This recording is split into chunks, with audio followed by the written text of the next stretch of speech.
मैया अपना सेवक परी केनी को ध्यान दियो। मैया अपना भक्त परी ध्यान दियो। अहाँ के पूजैया अहाँ ले व्रत करैया। अहाँ के पूजैया अहाँ ले व्रत करैया।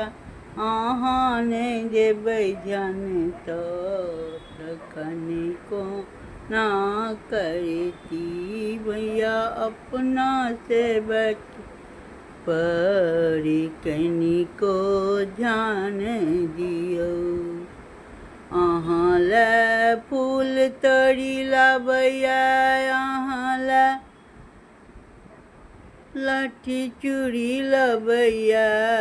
अहाँ ले फूल तोड़ी क लबैया।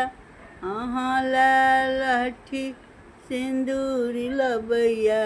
मैया कनिको दियौ ध्यान सेवक सब पर। मैया कनिको दियौ अहाँ ध्यान सेवक सब पर। अहाँ ले चुनरी लबैया। अहाँ ले चुनरी लबैया।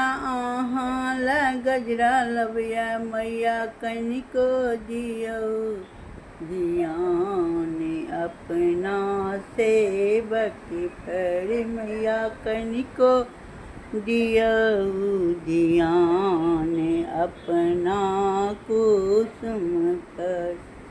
व्रत करैया गीत गबैया।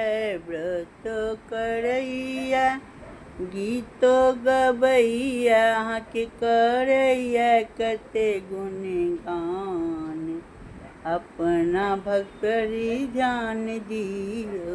मैया कनिको दियौ ध्यान सेवक सब पर। मैया कनिको दियौ ध्यान सेवक पर। प्रणाम। गलती सबकी आइ अष्टमी अइ तो फिर सब तरह भरल पूरल से कोई के आवाज़ राखब।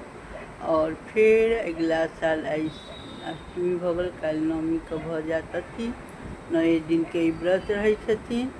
तखन मैया रानी फिर अगला साल सब अहिना खुशी खुशी आयब और मनक मुराद सब पूरा करब। ककरा कहबै के पतिए जकरे कहबै सएह मुँह दुसतै, सएह बला बात। माता अहाँ तऽ अंतर्यामी छी, अहाँ जानै छी सबके, सब भक्त सबके पुरबियो। और हमर संगे संगे लक्ष्मी गृहिणी समूह के सब सदस्य सबके से नाम जय माता।